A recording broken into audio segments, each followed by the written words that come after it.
El doctor José Di Giorgio nos sigue acompañando en nuestro espacio. Estamos hablando sobre microbiota intestinal. Estamos conectados en las redes sociales, agradeciendo la sintonía, la participación. Tenemos la cuenta @DanielaJ activa con el Instagram Live. Nos escribe Magomar06, es el usuario, y dice: ¿el estrés influye o complica la infección por el Helicobacter pylori?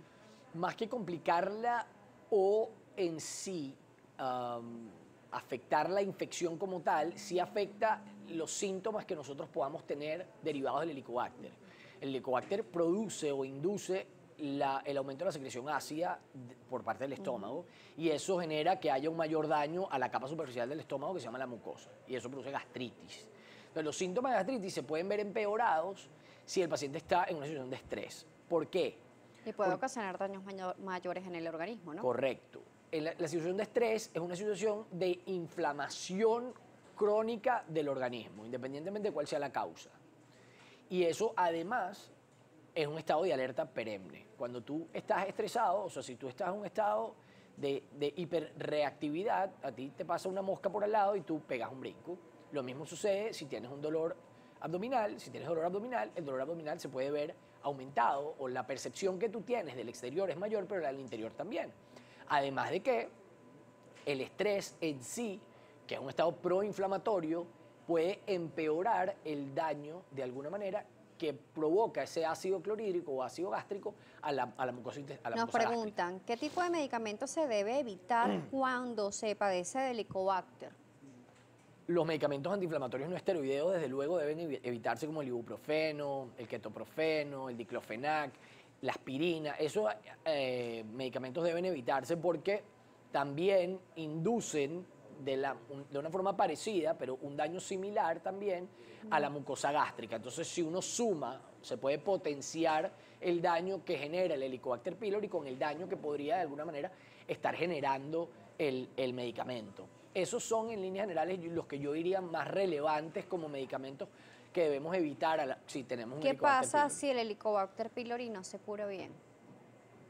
Bueno, definitivamente no se van a resolver los síntomas, y puede llegar un momento en que tengamos resistencia a los antibióticos tradicionales utilizados para resolver el Helicobacter pylori, con lo cual eso hay pacientes que lo conocen. Yo tengo pacientes que para ellos ha sido una tragedia la erradicación del Helicobacter pylori, porque hay que hacer un proceso de tratamientos muy largos, muy complejos, muy fastidiosos, y al final, en algunas oportunidades se erradica y en otras oportunidades no. ¿Es un mito o una realidad, doctor? Disculpe que lo interrumpa, que el Helicobacter pylori se duerme pero que no se cura.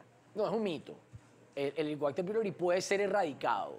Lo que pasa es que en Venezuela las tasas de reinfección no son despreciables, pero no es que uno lo duerme y no lo erradica. No, no Eso es así. mentira, no es es porque hemos escuchado mucha gente que dice: es que tienes Helicobacter, eso nunca se quita, eso se queda ahí y se reactiva en algún momento. No necesariamente. Si uno da el tratamiento como es, por el tiempo que es, hay estudios que repiten las pruebas para determinar si el paciente tiene Helicobacter pylori, y se les han hecho pruebas por 10 años, y es muy difícil que una bacteria que está ahí, como el Helicobacter, de alguna manera no se reproduzca en 10 años.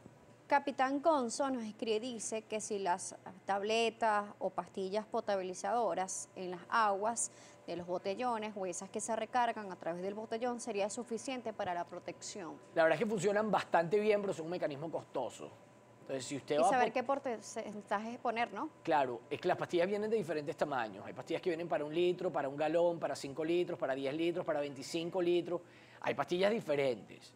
La potabilización del líquido, del agua, empleando esas pastillas, es un método efectivo. Utilícenlo bien. Fíjense que la pastilla sea o lo que usted va a utilizar esté de acuerdo con la cantidad de agua que tiene. No intente rendir de alguna manera la pastilla, porque entonces no funciona. Una duda, ¿todas esas pastillas son pueden ser de consumo humano? Sí, eso potabiliza el agua en líneas generales para consumo. No hay bueno, la mayoría, la inmensa mayoría. ¿Hay algo que debamos leer y que tenemos que tener alerta por si acaso? Si hay alguna que no lo potabiliza, regularmente lo dice. Okay. Dice, esta agua no es apta para el consumo, regularmente. Hay que Pero leer las etiquetas. En líneas generales esas pastillas funcionan, pero es costoso. Le porque pregunto porque el venezolano no se acostumbra a leer casi nunca las Sí, instrucciones de correcto. nada. Entonces, bueno, son pastillas que potabilizan y por eso le preguntaba que si todas realmente son aptas para el consumo humano. Es correcto. En líneas generales, yo te diría que todas, porque la inmensa mayoría de las que yo he visto lo son.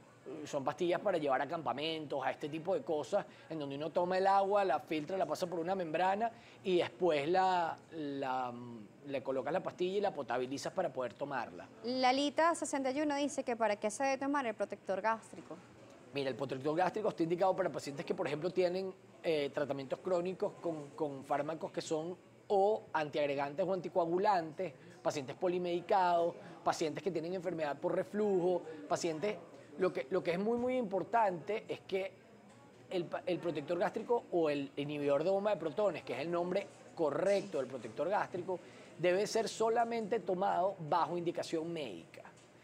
Y con una justificación clara. No, tómate un protector gástrico de vez en... No, si usted tiene acidez... No es que te lo vas a tomar todos los días de por vida. Si usted tiene acidez o tiene enfermedad o tiene síntomas de reflujo, cada vez que comete un exceso, pues tome el inhibidor de bomba protector gástrico cuando va a cometer un exceso. Regularmente uno lo sabe.